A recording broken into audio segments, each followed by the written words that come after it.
Bro, Gino keraju rata sago nak kedai wifi di kampung. Kenapa ya dia tak tepi kota?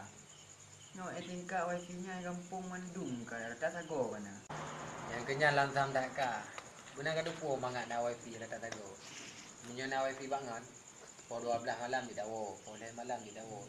Tak check kedai 24 jam na. So nak kam. Hah?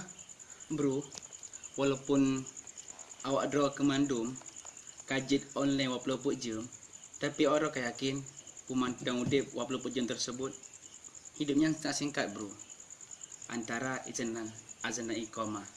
Maka kita tanya dari senahat harus sadarkan diri untuk berubah menjadi yang terbaik.